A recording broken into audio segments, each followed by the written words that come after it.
Hi friends, काव्याज किचनमध्ये तुमचं स्वागत आहे। तर चला आज बनवूया नाश्त्याला रवा इडली बनवते मी आज नाश्त्याला। तर बघा हे कसं बनवते ते।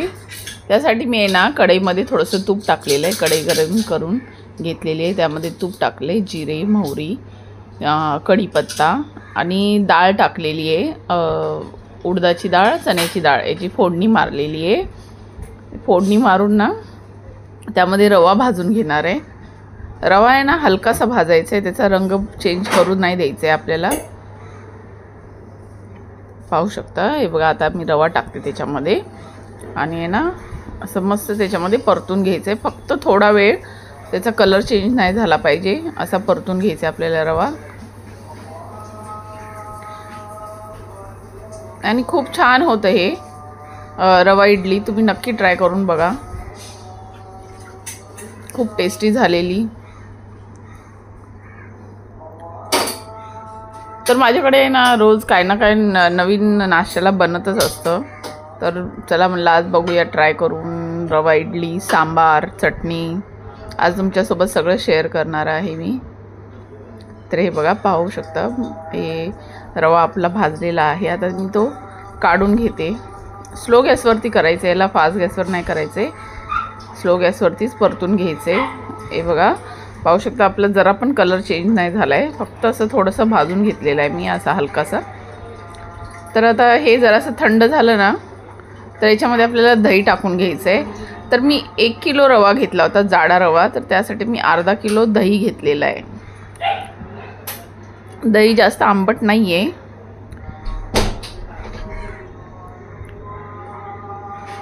तर हे बघा, आता याला व्यवस्थित हलवून घ्यायचं आहे आपल्याला आणि जसं लागल तसं पाणी टाकायचं आहे। जास्त पाणी एकदम पाणी टाकून घ्यायचं नाही आहे। हे बघा, आता व्यवस्थित हे पाण्यामध्ये मिक्स करून घ्यायचं आहे। तर आता परत 1 ग्लास टाकणार आहे पाणी मी। रवा हे पाणी भरपूर शोषून घेतं, त्यासाठी ना हे पूर्ण व्यवस्थित मिक्स करून घ्यायचं आहे आपल्याला पाण्यासोबत। अजून अर्धा ग्लास पाणी लागेल मला याच्यामध्ये। मस्त असं मिक्स करून घेतले आणि याला ना एक अर्धा तास तरी आपल्याला भिजत ठेवायचं आहे साईडला। आता त्याच्यामध्ये मीठ टाकून घेते मी। परत मी अर्धा ग्लास पाणी टाकलं आहे बघा आणि परत याला व्यवस्थित मिक्स करून घ्यायचं आहे आपल्याला। हे आता आपलं मिक्स झालेलं आहे, आपल्याला हे अर्धा तास साईडला ठेवून द्यायचं आहे। तर माझा अर्धा तास झालेला आहे। इथं मी इडली पात्र ठेवलेलं आहे। इडली पात्रामध्ये पाणी आणि थोडंसं तेल टाकून घेतले। काय होतं माहिती आहे, तेल टाकल्याने आहे ना ते पाणी असं उकळी मारते आणि असं वरती येतं ना, ते वरती येत नाही पाणी, ते व्यवस्थित आपलं स्टेबल राहतं पाणी, जास्त असं वरती येत नाही पाणी। त्यासाठी ते मी तेल टाकून घेतलेलं आहे। याच्यामध्ये बघा भिजला आहे रवा, तर तो घट्ट झाला होता, त्यासाठी मी परत थोडंसं पाणी टाकले आणि परत मिक्स करून घेतले। आता त्याच्यामध्ये आपल्याला खायचा सोडा टाकायचा आहे, तुम्ही इनो पण टाकू शकता। तर मी इथं खायचा सोडा टाकलेला आहे, त्याला थोडा वेळ आणि त्याच्यावरती थोडंसं पाणी टाकलेलं आहे, कारण तो खायचा सोडा सगळीकडे व्यवस्थित मिक्स होतो असं केल्याने। ते बघा, आता मी आता हे सगळं व्यवस्थित मिक्स करून घेणार आहे। पाहू शकता याला जाळी पण मस्त आलेली आहे। आता हे इडली पात्र पण पाणी गरम झालेलं आहे त्याच्यामध्ये। आता हे इडलीच्या ह्याच्यामध्ये तेल लावून घ्यायचं आपल्याला सगळ्या ठिकाणी। तेल लावलं की फटाफट हे इडल्या ठेवून द्यायच्यात आपल्याला।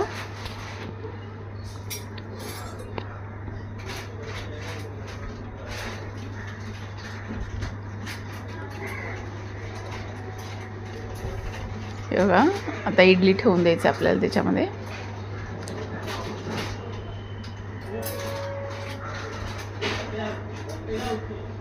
तर इडली तयार होते तोपर्यंत आपल्याला सांबारची तयारी करायची आहे। सांबार पण मी तुम्हाला दाखवणार आहे। बघा मला जमतो का सांबार बनवायला।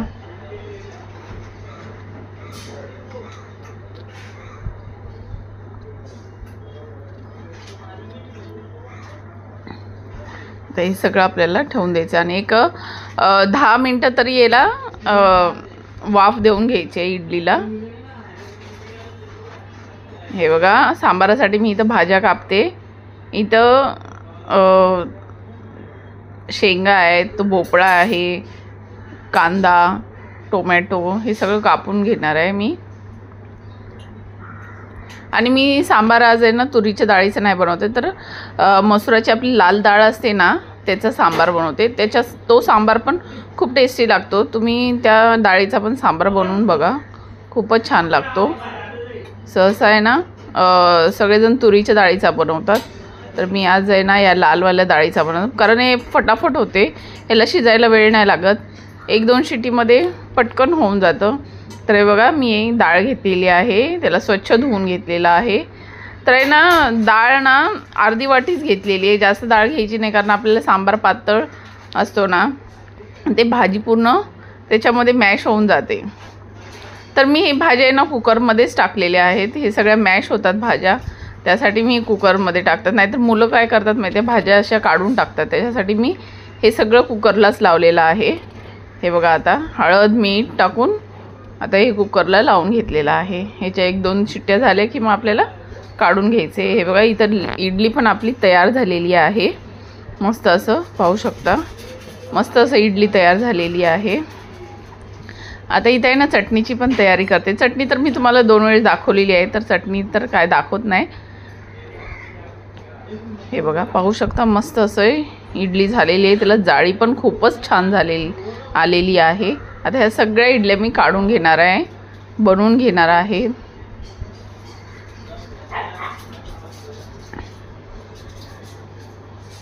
मस्त अशा इडल्या झालेल्या आहेत. खायला तर एवढ्या टेस्टी झाल्या होत्या ना, काय सांगू तुम्हाला, एवढ्या मस्त झाल्या होत्या त्या,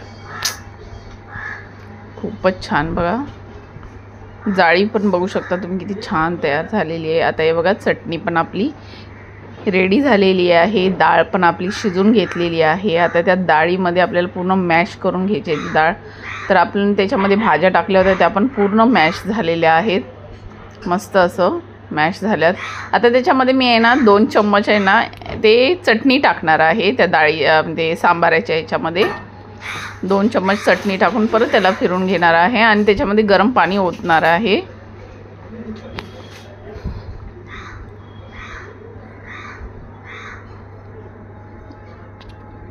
तुम्हाला जसं पाहिजे ना तसं तुम्ही ह्याचं सांबार ठेवू शकता. कोणाला पातळ, कोणाला पण सांबार पातळच खूप चांगला लागतो.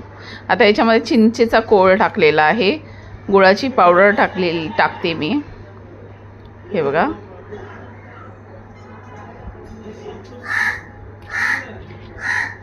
आणि हे तर सांबार मसाला 2 चम्मच. तुम्हाला आहे ना हे कावळ्याचा आवाज येत असेल, आमच्या इकडे ना कावळे खूप ओरडतात. त्यांना आहे ना या टायमाला खायचा असतो त्यांचा, आणि आम्ही हमेशा आणूनच ठेवतो त्यांच्यासाठी. तर नाही तर मी सांबाराला फोडणी मारणार आहे, तर त्याच्यासाठी आहे ना मी एक टोप ठेवलेला आहे. त्याच्यामध्ये तेल टाकून जिरे, मोहरी, कढीपत्ता, हिंग याची फोडणी मारलेली आहे. त्यामध्ये काश्मीरी लाल मिरची पावडर आणि त्याच्यामध्ये मिरच्या टाकलेल्या आहेत. आणि आता हे सगळं सांबाराचं डाळ पूर्ण त्यामध्ये ओतून घ्यायची आहे. हे बघा सांबार पण मस्त आपला उकळायला आलेला आहे. बघा उकळी मस्त येते त्याला. आणि इथं आपला सांबार तयार झालेला आहे. तर हे बघा इथं मी सर्व करून दाखवते तुम्हाला. तर इथे इडली, सांबार, चटणी मला खाऊन पण दाखवते. खूपच असं टेस्टी झालेलं होतं. तर या तुम्ही पण खायला नक्की. खोकला आलाय मला. हे बघा खूपच छान, एकच नंबर झालेलं. आणि तुम्हाला माझ्या रेसिपी आवडत असेल तर लाईक, शेअर, सबस्क्राईब करायला विसरू नका प्लीज. आणि एक तरी लाईक करा रेसिपीला प्लीज प्लीज. आणि या नक्की आमच्याकडे नाश्त्याला. चला तर मग बाय.